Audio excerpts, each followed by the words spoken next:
Ted is singing. You home. Singing to the masses. This is Late Night Parents. I am Ted Hicks. Big shout out to Brian Graves, who gave the extended intro. Across from me, Richie V. Richie V, how you doing? Teddy Ted, what's going on, man? How are you? Pretty good, pretty good. Happy to be back. Is it really 167 hours? 167 hours? Yeah, since the last time we did the last show. I guess it is. Take your word for it. Doesn't seem like it. You know, it never seems like it's that long between when I last have seen you and we've last broadcasted. That's true. But maybe that's because it's not. It really isn't. You know, and once again, Richie V, I want to let you know, trying to get the streaming connected right now. I know you are. And I'm sitting here like, But that's okay. So what was up with you? How was your week? What was going on? Anything special? Anything good? Not necessarily. Random week. Yeah, nothing special. Just this weather. Yep. The commute. Life. The family. Church. Boy, I gotta tell you some stories off the air about that. Okay. Can't go on the air about that. No, that's all right. No, I love my church. And that, like you said, with the weather and all the winds we had around here. Yeah, what's going on with you? Trains down everywhere. I know. My wife almost got stranded. She had to be at work late, of course. Okay. And I guess that was Thursday night or Friday night. I made it out of work just before the last power pole fell down over the tracks and stopped all traffic, so I was good. I get home, and she's like, well, I don't know what's going on because 5 branches are closed, 5 lines are closed, and I don't know how I'm going to get to work. And I'm like, I thought I had to be up at 5 o'clock in the morning because I had stuff going on. I can't take it this time. Well, she began a journey, which was like trains, planes, and automobiles, except it was like trains, Ubers, and buses and trains. But she made it to work on time. That's good. Those are good people. I'm telling you. Hey, want to give a big shout out to someone that was listening to the show. Our good friends at WRWK South Richmond 93.9. Want to thank you once again for listening to us. And if there's an opportunity for you to become a new affiliate, please do. Please do. We'd love to have you. We'd love to have more listeners down there in Richmond, Virginia. Yeah. I have some family down there, actually. Oh, good, Linda has family good. Down there, so it'd be nice to be able to say, hey, y'all, turn on 93.9 FM. Listen to your cousin. There you go. But want to shout out the hometown station, 1240 AM WGBB. We do this every week here because I know we always shout out affiliates and we always do this, and sometimes we forget the home team. Yep. Sometimes I get a text message on Monday morning or Sunday night talking about, hey, I heard you talking about blah, blah, blah, blah. And I'm like, it's my hour. I leased it. I can say what I want to say. I said, oh, my goodness. But I know we're going to talk Oscars. Allison Johnson is going to be in the queue shortly. Before we get to Allison, I want to ask you, Rich. We usually talk streaming at the end of the show. Right. But I want to ask you, I watched 7 Seconds. Well, I didn't. Regina King, awesome. Yeah. And just to think about it, she's been acting for about 30 years. She has come into her own as an actress, as an actor. Yes. Was it American Crime Story, I believe? American Crime Story. And, you know, I didn't watch any full season of that, but I watched pieces here and there. It was on my list. I just never got around to it. But, I mean, the performances she was putting on there, it was like, you know, wow, this, you know, not that we really had any doubts, but she was really showing everyone, she can act. I watched 2 full seasons of American Crime Story. Okay. And as you know, each season she played a different character. Right. So that really, when you start to see the greatness of these actors, when they can just become a chameleon and assimilate a totally different role from the previous season, and you forget. Before we get to Allison, I wanted to mention to you, have you heard, because I've heard that Apple and Samsung aren't really happy they're not happy with folks because, well, not that the fact that they're selling $1,000 devices. And I will tell you, I was the victim of a purchase of $1,000 device. I don't know if we call that victim or voluntarily subjecting yourself to cruel and unusual punishment. Yes. But consumers are opting to keep their old cell phones longer rather than pony up the $1,000 and the like for the newest models. I am one of said consumers because I know my Galaxy S6. I won't mention the carrier. It's not their fault anyway, though. Okay. But I've been due for an upgrade on that thing for going on 7 months now, and I have no intention of upgrading anytime soon. I mean, sure, these devices are like you said, $1,000 devices. $600-700 is like the average, it seems. Yes. And why I don't need to just go out there and spend their money now. And if you're not going to subsidize it, and it's not like they weren't getting their money. Right. The carriers were making money. Yes. The vendors were making money. The manufacturers were making money. Hand over fist. So go back to the subsidies because, I'm going to hold on to this thing until it no longer works, period. And then maybe I'll upgrade. The new norm, up to 33 months. People are holding on. And sounds good. Sprint and T-Mobile, they are leasing phones. So they're like, this is the automobile industry. That's not a bad idea, though. It's like, not. All right, so you lease it for 2 years. That's probably, was it 1 or 2 year deals most likely? You lease it. All right, when your contract's up, you want a new phone? All right, give us the old phone. Lease a new phone. We'll tack on that $30 a month every month anyway. Right. So I will tell you, as we believe we have Allison Johnson in the queue. Dr. Michelle is chiming in from text message. Just about to say a shout out to Dr. Michelle, who's on her Samsung 8. And it's dropping calls. Well, that sounds like it might be something else, but if you're an 8, it should be under warranty still. And she also watched 7 Seconds. Yes, she did. We're going to talk about it hopefully in a couple of weeks when we're all back together and everyone's had, I don't want to put you in a box and say, Ray Rich, watch all 10 episodes this week. You don't have to do it this week. But by the week after. By the week after. Definitely. So, in the queue, a good friend of the room, Allison Johnson, consultant, marketing professional from BET and other firms that are out there. Allison, how you doing? I'm doing well. How are you guys?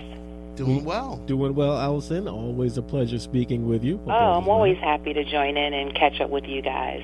I want you to know that I let Dr. Michelle know that Galaxy is now up to version 9, and she got right on it to upgrade to the Samsung Galaxy 9. Got you. This week, she made that choice. Good for her. Good for her. Hey, there's a lot of things happening. I guess we could say hashtag Oscars 90. Yes. But before we jump to that, I just wanted to circle back to Regina King. Oh, okay. You guys talked about her new show and, what a phenomenal actress she is. Yes. But she's also a phenomenal director. And she's dropped her hat into directing some of my favorite shows. She's directed an episode of Shameless. Really? She's directed This Is Us. I noticed that myself. Directed Greenleaf, Animal Kingdom, Scandal. So being Mary Jane, so she has quite a few director credits under her hat as well. So I love her because she's able to do it all. That's some really good stuff, and want to thank you because I had no idea she's also behind the camera. Yeah. Wow. She is a phenomenal creator, because she can do it. She can do it all. So I'm guessing she won't be that far from executive producing, because once you're behind the camera, she's executive producing and writing. That's probably next up. Yeah, I'm sure. All right. I'm sure that's part of her master plan. Yes. So tell us, what is going on with the Oscars? I could tell you, Allison, the last thing I can think of this was Oscars So White and Moonlight. No, you didn't win. Or maybe Moonlight won. And PricewaterhouseCoopers being put on blast. That was the last thing I heard from the Oscars. And here it is, 365 days later. Yeah, I said, we kind of needed to look at, the evolution, what has happened. 3 years ago, it was Oscar So White. And then last year, there was, so much more diversity with, movies like Fences and Hidden Figures and Moonlight. All of those were part of the nominations for last year. So we did see some improvements in terms of diversity.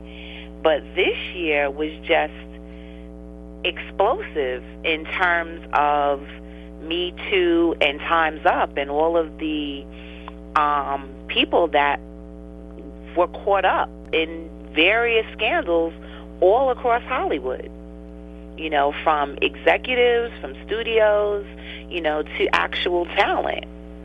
So, I'd say this year was just a very explosive year in terms of, what we've seen from Hollywood. And to me, it was no surprise that Ryan Seacrest was also caught up in this movement, so to speak. But I found it was very interesting that he got a pass because he's still there. He's still on the red carpet interviewing. Yes, he is. But, about that, I mean, do you think this is just because he's the golden boy, because he just brings in too much money for them? They feel too many people want to see him out there doing those interviews. I mean, and this is just your opinion, obviously. Why is it that you think he's getting that pass? I think you hit the nail on the head. He is so attached to so much of the finances of this business in terms of the shows that he hosts, in terms of the shows that he creates. He's a creator in this category. Right.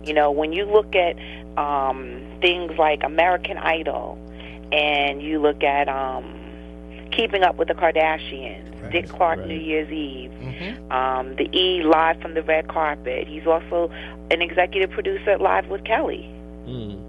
So he touches so many of these various shows.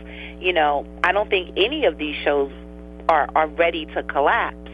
So they kind of need to, keep everything afloat and not really mess with the status quo right now.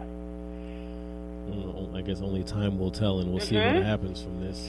But when you sent me the notes telling me we would be talking about this, I did some research, and it appears that this story broke back in November. Really? November 17th was when this story actually broke, that these accusations were made against him. And so from then till now, he has been under investigation. And as of February 1st, the AP came out with the story that it was insufficient evidence to really charge him with anything. So I think that's probably also contributed why he gets the pass. I'm hearing tonight on the red carpet for E, there's going to be a 30-second delay for... Anything? Well, I'm guessing for just to get them prepared, just in case if Ryan Seacrest, he's out there on the red carpet, and I don't know, because I think I was reading page 6, and I saw there was going to be a 30-second delay, and I'm guessing just in case if someone flips him off, in case there's a movement. Right. I think people feel. Particularly women feel very empowered now that they can speak up, that it's okay to speak up. For so long, they felt like they really didn't have a voice and they couldn't, come forward. So some people look for very visible opportunities to make their statement. As we see with some of the acceptance speeches, that people feel very free now to really state how they feel about various issues. So I think, the Oscars are just protecting themselves with that 30-second delay because they're not sure what could happen. That is true.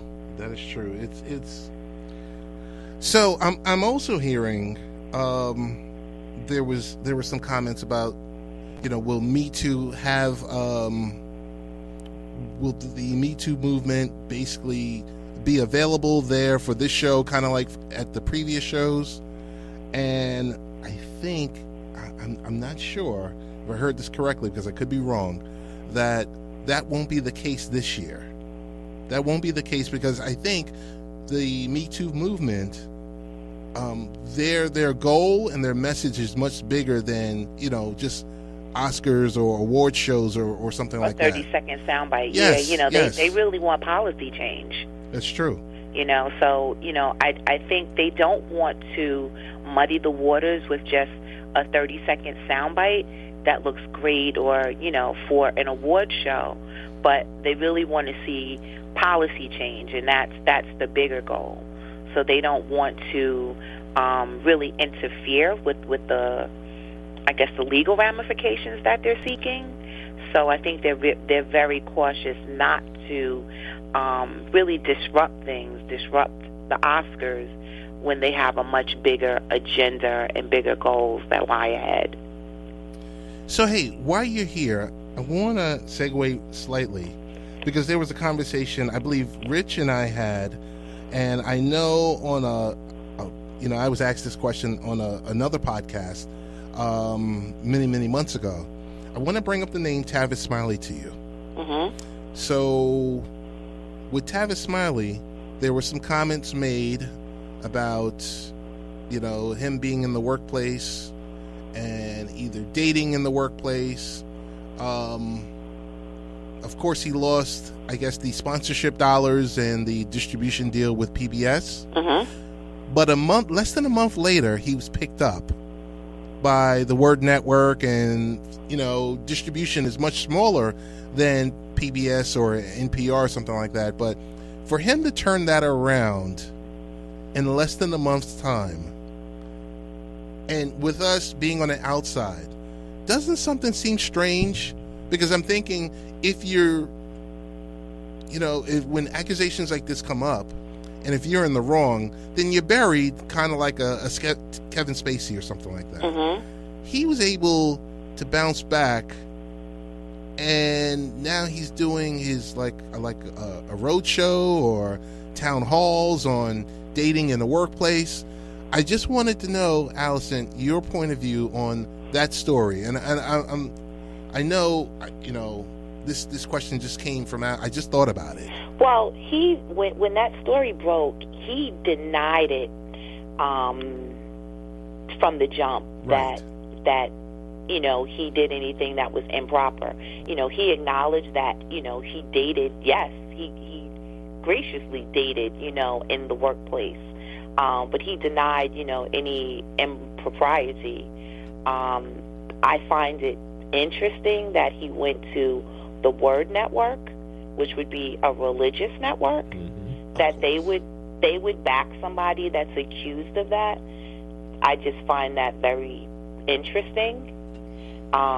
It mirrors a lot of what we see with our current president, and that there's so many evangelicals that support him, even though his behavior and his language is not what evangelicals tend to support. Right. So I just find that very ironic that the Word Network would pick him up.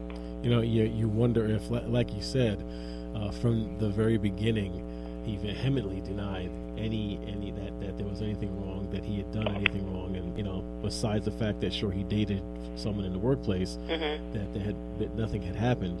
Maybe it is just a case of they believe him, mm-hmm. and like you were saying, and all those others who's had accusations come out against them over the last couple of years, so many of them just pretty much immediately backed down and said, yeah, I did it, I was wrong, I started apologizing, things like that, and they took whatever was coming towards him. Mm-hmm. But that wasn't the case for him, and for some reason I think he's probably in a better position business wise for himself now than he was before. Mm-hmm. So it's just one of those situations. Maybe he just and said, it would not surprise me if, because PBS was a not-for-profit, right? Mm-hmm. So it wouldn't surprise me if he had to put up a lot of his own money to do that show. Mm-hmm. So with him moving to the Word, it would not surprise me if he had to self-fund some of that and self-fund some of the road trips that he's doing. And I believe he probably is doing it because he wants to keep his voice current, and he wants to remain relevant. And the longer you're off the air and out of sight, you become more irrelevant. Very true.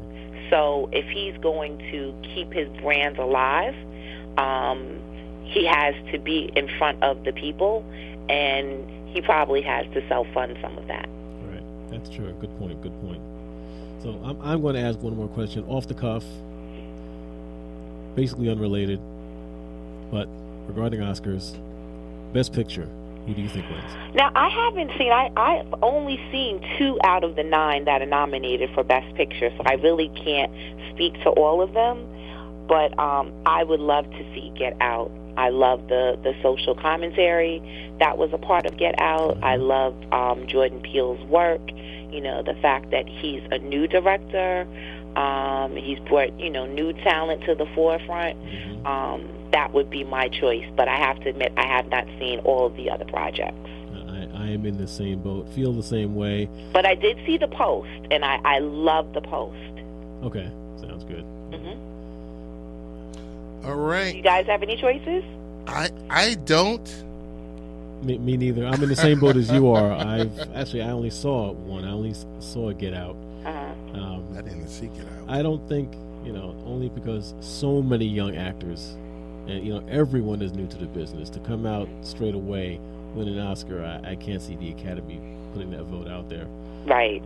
Just because. I do plan to see the other projects that have been nominated, but time just has not been on my side to see them as of yet. I understand how that goes. What we would like to propose to you is for you to return next week. Oh, I'd be happy to. And kind of have a brief recap. Okay, that sounds great. I will take copious notes tonight as I'm watching. Because I won't be watching. Copious notes. And I'm actually looking forward to Mary J. Blige's performance. I'm very happy for her that she's nominated in 2 categories, for singing and for acting. So that's great for her.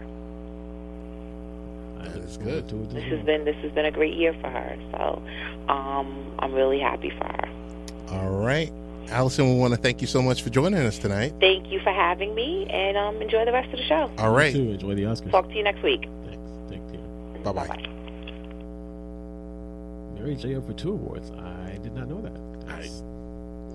That's why we have Allison, to keep us up to date and apprised of this information.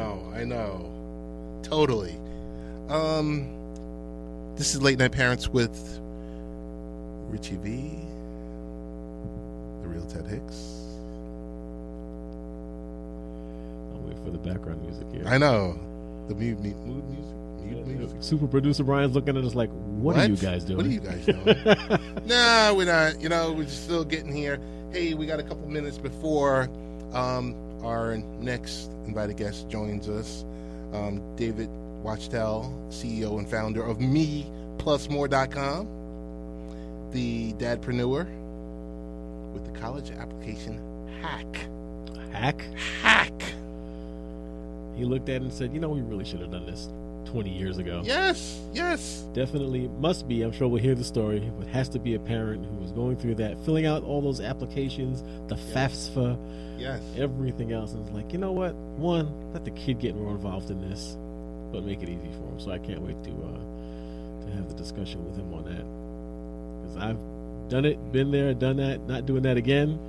But you, my friend, have it coming up. In the queue. Yes. In the queue. And I got to tell you, I've been talking with my daughter about colleges and everything else like that.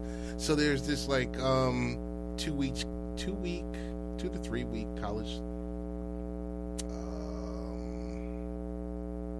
I don't want to say college tour because it's a local school here in New York. Okay. And she's going to be spending some time there this summer, getting some, couple of credits. Okay.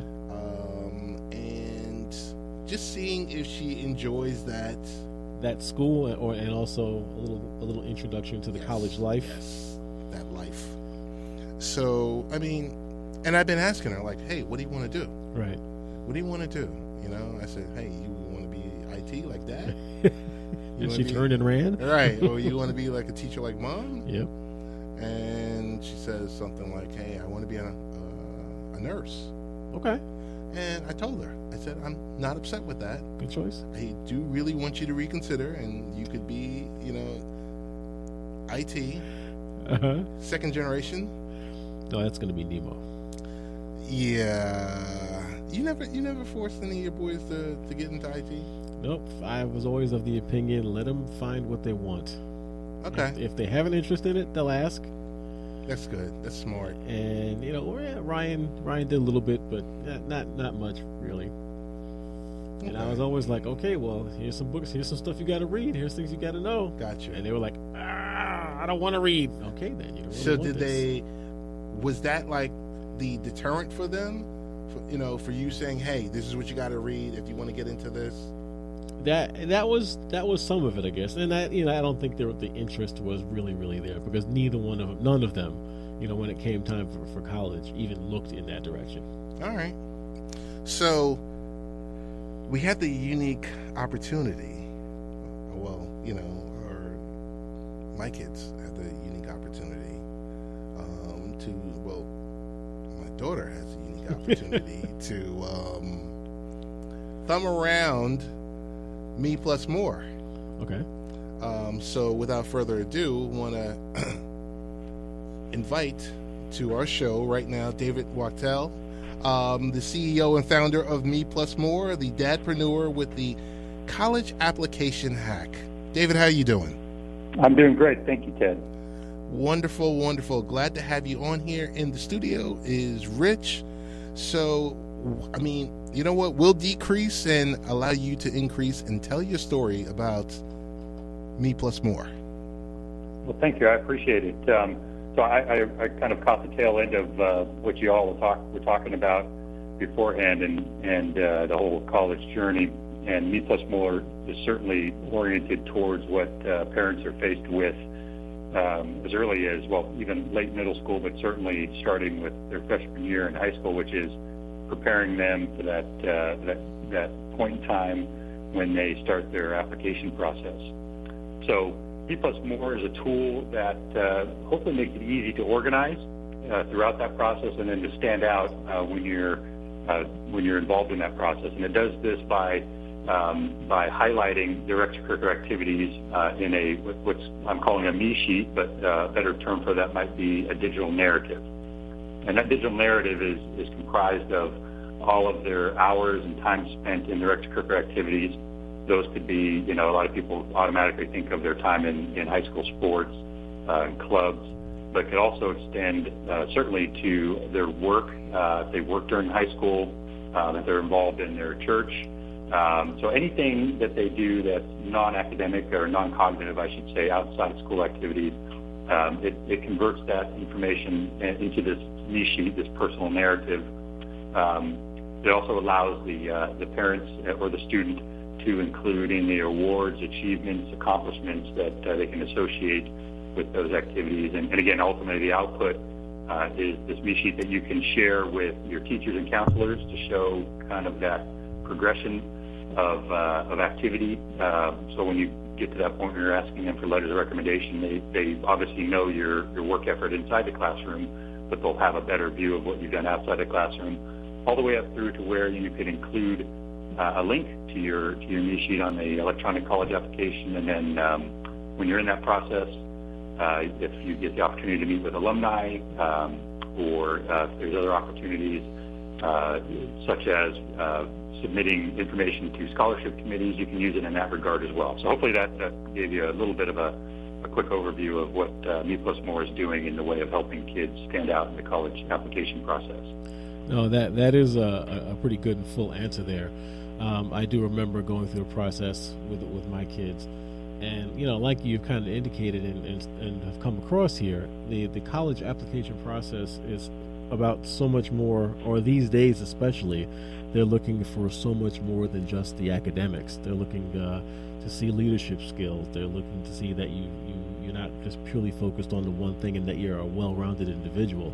So I can see the definite benefits of using this tool to kind of organize and put together all the things that you've done as a student and through your pre-work career, to present it to the college administrators and admissions administrators to put you ahead of the game. But my question would be, and maybe it answers itself, but what was the impetus? What was the moment, or what caused you to say, you know what, we need an app to help put this together? Sure. Well, it sounds like both yourself and your guests are continually talking about their experience of either having put a kid through high school and into college, or have them coming up. I'm in that same boat. I have a junior in high school, my son, and then I've got two coming up behind him, my daughter in 8th grade, and then my youngest son is in 5th grade. And certainly there's been the impetus has been you preparing, long time ago financially as it gets into high school. Certainly, is your son or daughter starting to pick the right classes?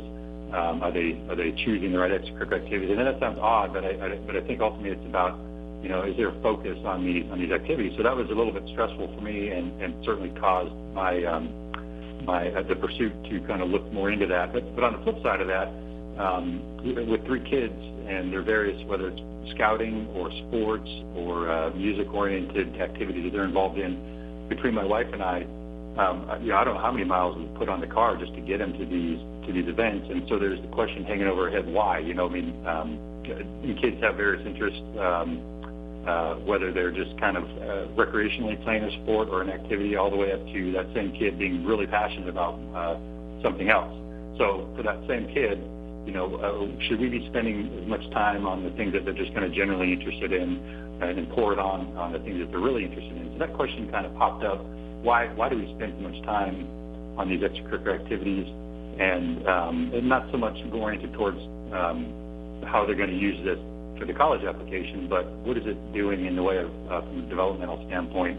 And there's some aspect of that in this as well, to where it is, and it probably takes somebody with a bigger degree than myself to comment about how our schools, given the stresses that have been put on them, whether financially or otherwise, a lot of that social and emotional learning has been kind of shifted from the academics into the extracurricular, meaning this is where they learn how to fail, how they learn to develop kind of perseverance and grit, and those types of mindsets and behavior standards.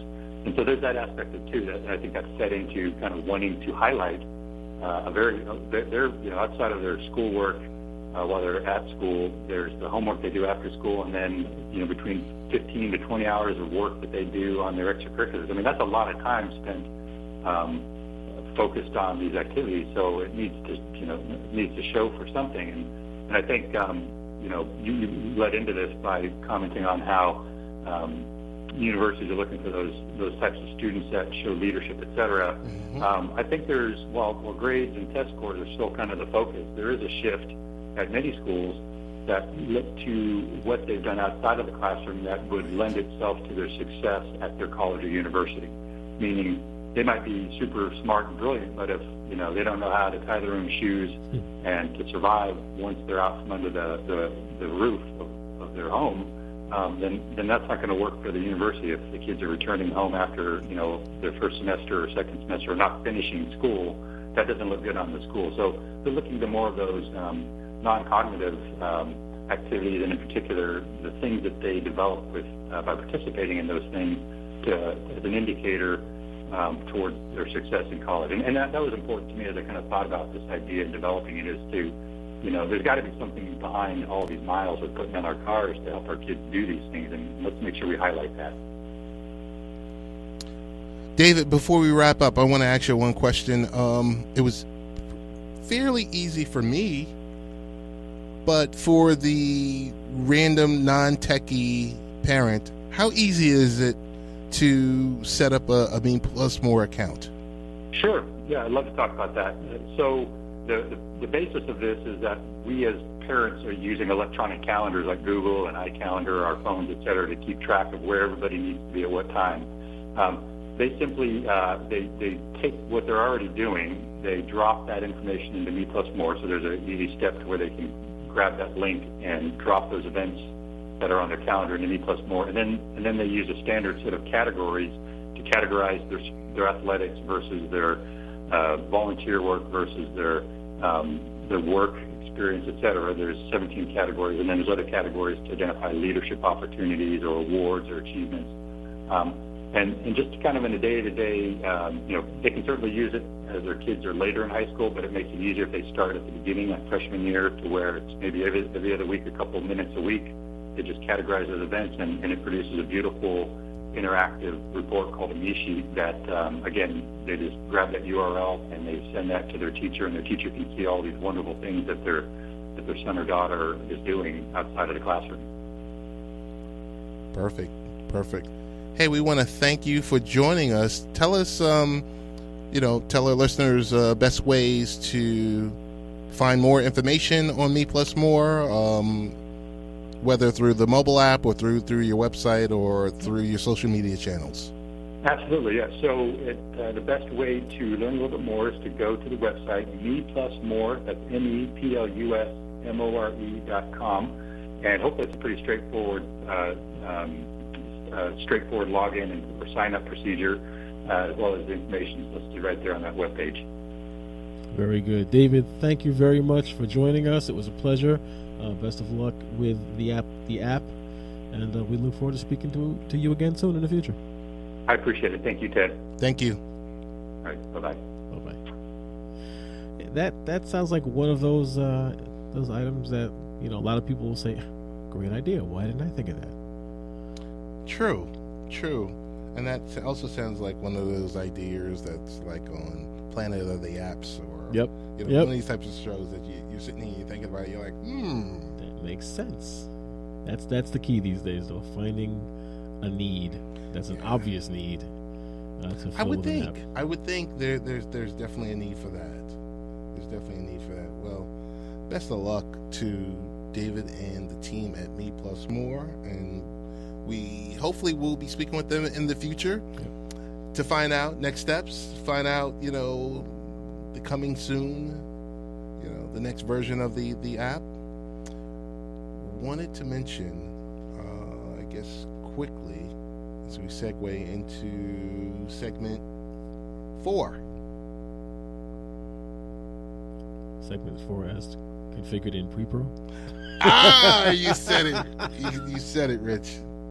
This is Late Night Parents. We are live. You can catch our show every week. You can catch it on the website. You go there, and there's always a new show, a weekly show that's up to date, along with blogs and tweets and those dreaded Facebook messages. The Facebook messages are fine. I know you're anti-Facebook. It's okay. I really am anti-Facebook. Someone asked me today. They was like, I never see you on Facebook. I was like, and you never will. You never will. Occasionally I go there, click like. And walk away. Like nothing ever happened. You're the Twitter man. I will say this much to you, Rich. If I say the NASL canceled its 2018 season. Things must be that bad for soccer in America. Oh my goodness, soccer in America, but soccer in America in a second or third tier league, not MLS, right? NASL. So I mean, you're the big sports guy. When you say soccer to me, I'm thinking Cosmos. So Cosmos. No more Cosmos. Well, the team still exists, but they have no league to play in. The team was always bigger than the NASL. Okay. And that's the problem. So the problem is, how do you get them to MLS? What's it going to cost? Right. I had a couple of conversations with the COO, Eric Kohler, from the Cosmos. I'm going to see if we can get him on in a couple next, upcoming weeks to say, now what? What does this mean? Right. Do you just allow your players to now go, to the English Premier League? Mm-hmm. Do they go to MLS? Do they do this? What happens in situations like this? I mean, because I know they still own the rights to them. Right. But the main thing I really enjoyed about the Cosmos was when they played at Hofstra U. When you could walk to the game. When you could walk to the game. You could walk to the game. Yes, I could walk to the game. I could, you spend your $10 for a ticket. Right. You sit where you want to sit. Right. Rich, it was like throwback prices. Okay. I mean, the T-shirts are still $25. Yeah, they got to make some money somehow. That's all. But I got to tell you, you would go there, you would have a great time, and you would leave out of there like, all right, you know what, I can do this again. Right. Okay. So I'm not really sure, but I'm hoping the next stop is the MLS. But we'll reach out to Eric Kohler this week to see if he can just join us next week or the week after, or quick conversation. Just really, really quick. Yeah, sure. But I think it was a couple of days ago, the shooting at Central Michigan University. Yeah, I mean, I've heard a little more details about that this morning. So for the listeners who may not be immediately aware, we're talking about the shooting. A young man, allegedly, we'll still say allegedly, just because, shot and killed his parents. Right. Just before they were about to begin spring break. Right. The more details I've heard, the father was a police officer. Part-time police officer. Part-time police officer. Sounds familiar. Let me tell you. But I got to jump in here. Go ahead. This story was being shared. I referenced a certain person. When it said part-time police officer, I said, "Oh my God." Okay. Yeah, but I don't think I'd be leaving anything in the car. No. We're not supposed to. That's a whole nother rules. Right. So yeah, a part-time police officer, son grabbed the weapon. Of course, we have no idea what the argument, what was going on. Why? You can't even kind of fathom what would cause a child to do that. But that's the situation, and of course, some folks are hedging on. Well, even having the weapon there was against the law because gun-free zone, as the school is. So he shouldn't even have had it. And the situation, it's just a sad state of affairs. About to begin spring break, there were some problems as being reported, but it's just a sad state of affairs, a sad event. Yeah, it is a sad event. Something else disturbing. Kids say the silliest things. Yeah. And my daughter's school, there was a reference that, because, I'll leave that for the podcast. I don't even want to go here. I'll go there.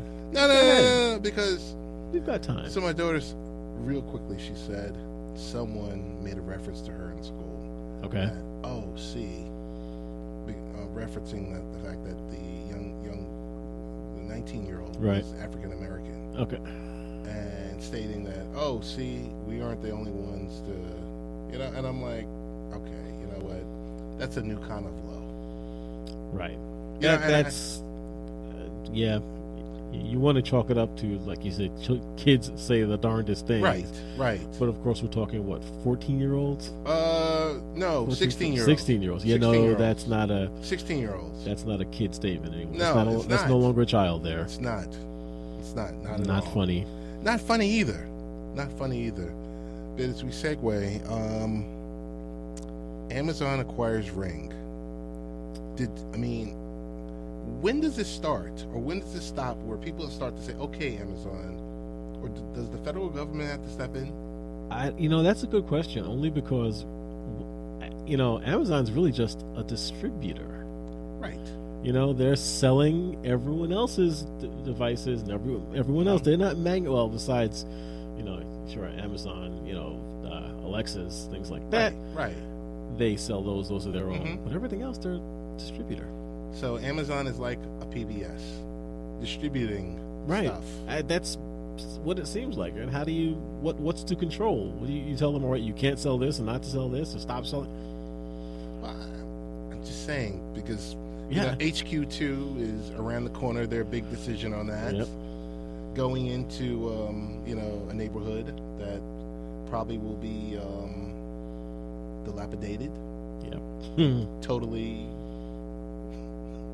taking it over with no problems. But and it'll be the centerpiece of technology. Yes, it in will be 3 years once it's completed. But with them putting up $1 million for Ring, okay, Right. the same Ring that was on Shark Tank that got tossed out, shut down. They got shut down. So they're going to have home security tied very tightly into your Alexa. But so is everyone else's. True. So it's not exclusive. But at the same time, what were they pushing before? Amazon, not the Amazon Go, but they were pushing something where, hey, the Amazon Key. Yes. Give us the key. I think they're still pushing that. We'll open your front door and drop Right. the and drop item. this in.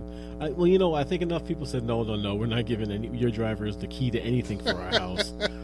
But I caught something the other day, and there's now more of an app-related lock to go with it instead. So you're not giving anyone a key. Okay. And it's I haven't even seen it directly, but you got to figure it's got to be a code of some sort with an Amazon lock box instead of a key to your door. Okay. So they've got the tracking code. Scan it. It opens the box. They drop whatever in the box, close it. It's locked, and that's it. So there's more of it's kind of its own two-factor authentication. You've got the location and you've got the tracking, and that will allow them to access the box to drop off the packages. So there's the shipping with Amazon. That's coming, yes. The shipping with Amazon. Yep. So, I mean, and you see it every day because you see these trucks out here delivering items and everything else like that. So they're going into your house. They're dropping a box off. Dropping a box off front into of your your house. And it will soon consume your security system because it's going to beat up be a piece of it. the ADTs of the world and all the other smaller. They could. So at what point is the Skynet? Oh, it's already there. Oh, okay. Skynet's here. Okay, that's good to know. That's good to know. That's good to know. I just want to leave that one there. And there was one other related one I saw. Now, who is going to stop selling Google? Was it Amazon is also now going to stop selling Google-related items there? Yeah. Yeah, I think that was the article. It was something brief I saw within minutes of leaving to come over here. Playing hardball. Yeah, but they've got the money to do it. Playing hardball. Like, you know what? YouTube won't come up on the Amazon Fire. Uh-huh. It's like, you're like, really? Net neutrality, okay. Yeah, net neutrality. Y'all said you didn't want it. Okay. Here it is. Mm-hmm. It's like, okay, here's the fast lane, but you got to pay a little bit more. Right. I'm going to say to you 2 words. KuschnerCash. Alex Baldwin. KuschnerCash. I mean, of all the crazy stuff that came up this week, Jared Kushner, the security clearance, this, that, tariffs, all of this other stuff. Tariffs. But he received 2 loans of up to $500 million. I did not. I missed this article. And for what? Providers of the loan, I guess, had access to the White House, or he was meeting them in the White House, or the lines are just blurred. So I'm guessing it's only a matter of days. Kushnergate. Well, hopefully he stands down. Hopefully. Like you just said, we'll find out more as time goes on. But all the investigations, you almost start to really get a feeling that it's a ticking clock now. Totally. It's just a countdown till the big ball is dropped, the hammer comes down. Totally. And no one's got anywhere to run. Totally. I agree with you. Alex Baldwin. Not Alec. Alex. Alex. Yes, the Twitter. Dude, you got to work with me on this one. Go ahead. Tell me whether or not Alec Baldwin's new show debuts tonight right after the Oscars. Tell me this isn't the greatest promo. He couldn't have asked for it. You almost wondered, did he pay him? I'm serious. I'm seriously I'm at a loss for words. You couldn't ask for anything better than the President of the United States is talking about you. Right. Puts you front and center of every news page Everyone's talking about it. Globally. Spelling your name wrong. And your new show is dropping right after the Oscars. All he can say is thank you. What else can he say? Thank you, Mr. President.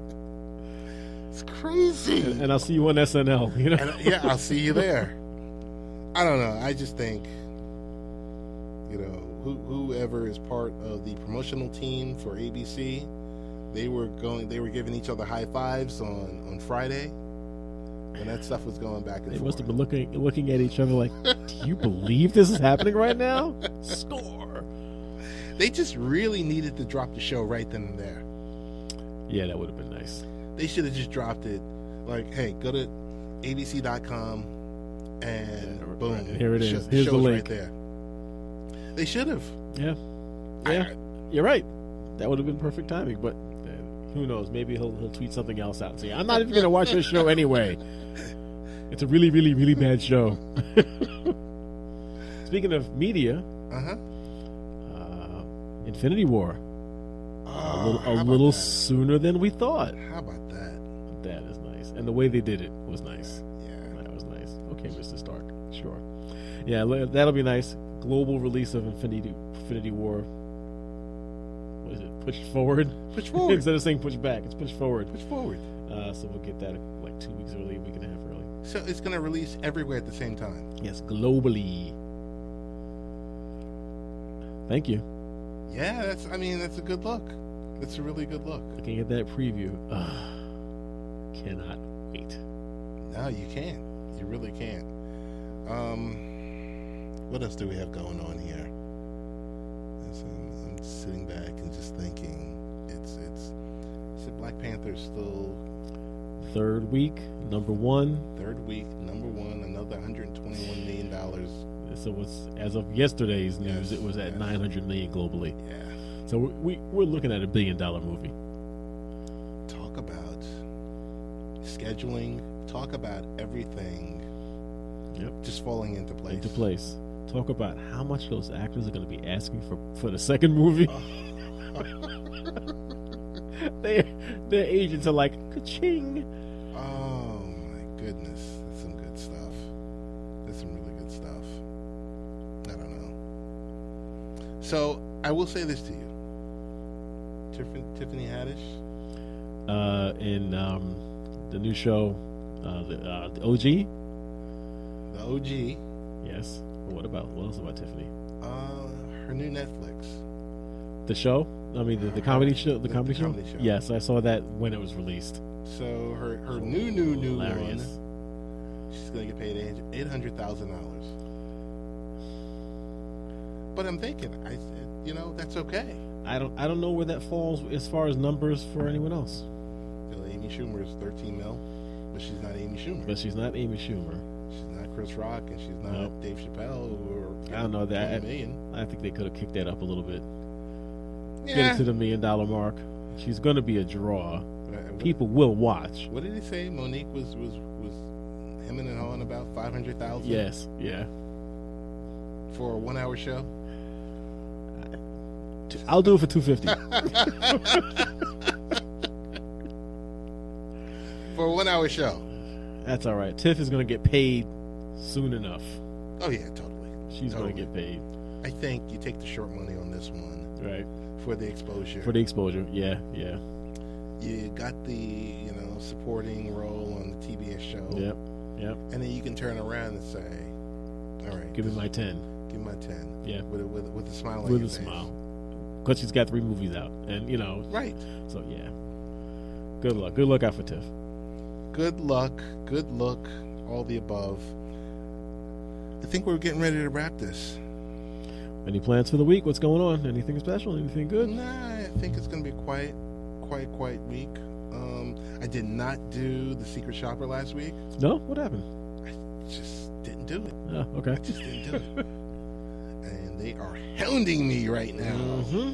They're like, we want you to be the Secret Shopper. Go out there.